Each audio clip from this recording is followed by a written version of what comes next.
ભાદરવી પૂર્ણિમાના મેળા નિમિત્તે લાખો પદયાત્રીઓ અંબાજી તરફ જઈ રહ્યા છે, ત્યારે પદયાત્રીઓ પાણી પીવા માટે પ્લાસ્ટિકની બોટલો વાપરે છે, જ્યાં ત્યાં ફેંકી દે છે। જોકે સાબરકાંઠા જિલ્લા પ્રદૂષણ વિભાગ, એનજીઓ અને કેટલીક કંપનીઓ દ્વારા એક સંયુક્ત રીતે પ્લાસ્ટિક રિસાયકલની વ્યવસ્થા પ્રાંતિજ પાસે દલપુર હાઈવે પર ઊભી કરવામાં આવી છે, જેમાં પદયાત્રીઓ 5 બોટલો રિસાયકલ મશીનમાં નાખે તો તેમને એક સ્ટીલની બોટલ મફત આપવાની સુવિધા શરૂ કરવામાં આવી છે।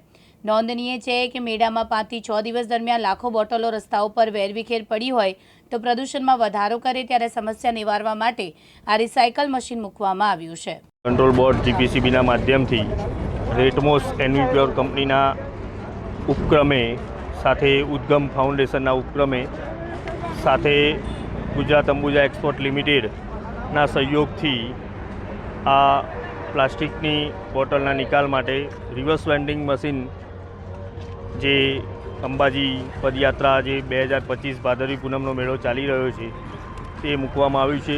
એક હિંમતનગર દલપુર ખાતે એક ટેન્ટ ચાલુ કરવામાં આવ્યો છે અને બીજો 3 તારીખે ખેરોજ ખાતે 3, 4 અને 5 તારીખ એમ 5 દિવસ આ મુહિમ ચાલશે। પ્લાસ્ટિકની બોટલની સામે 5 પ્લાસ્ટિકની બોટલની સામે 1 સ્ટીલની બોટલ આપવામાં આવી રહી છે, જેથી પ્લાસ્ટિકનો નિકાલ થાય એ માટે પર્યાવરણનું આ જીપીસીબીના માધ્યમથી અભિયાન ચાલી રહ્યું છે।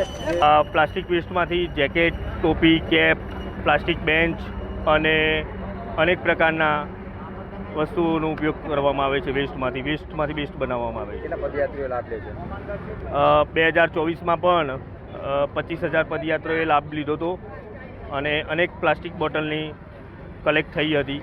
આ વખતે પણ 3-4 લાખ પ્લાસ્ટિકની બોટલ કલેક્ટ થાય એવું અભિયાન અમે ચલાવી રહ્યા છીએ। પદયાત્રા 2025ના મેળાનો પ્રારંભ થઈ ચૂક્યો છે અને ભારત સરકારનું જે માનનીય વડાપ્રધાનશ્રીનું જે વિઝન છે કે પ્લાસ્ટિક સિંગલ યુઝ પ્લાસ્ટિક મુક્ત ગુજરાત, એના સંકલ્પને સાકાર કરવા આપણે અંબાજી પદયાત્રા માર્ગ ઉપર જતા પદયાત્રીઓ જો કોઈ પણ પ્લાસ્ટિક બોટલ્સ આપે 5, આ જે રિસાયકલિંગ મશીન આપ જોઈ શકો છો એમાં 5 પ્લાસ્ટિકની બોટલ નાખશે તો એક સ્ટીલની બોટલ એ લોકોને ઇનામ રૂપે આપવામાં આવશે, જેનાથી સિંગલ યુઝ પ્લાસ્ટિકને પ્રતિબંધનો જે આપણો સંકલ્પ સાકાર કરવામાં સફળતા મળશે અને આ અભિયાન માટે જનભાગીદારી પણ થશે અને આપણને જનજાગૃતિ થશે।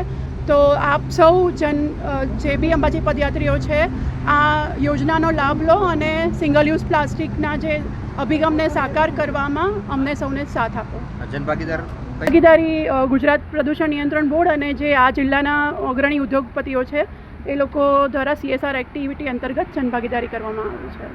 મશીન મૂકવામાં આવે છે અત્યારે, જે આ પહેલું મશીન આપ અહીંયા જોઈ રહ્યા છો દલપુર ખાતે, અને બીજા મશીનનું ઉદ્ઘાટન આપણે ખેરોજ ખાતે કરવાના છે, જે તારીખ 3 સપ્ટેમ્બરથી 5 સપ્ટેમ્બર દરમિયાન 12 વાગ્યાથી સાંજે 6 વાગ્યા સુધી ઉપલબ્ધ હશે।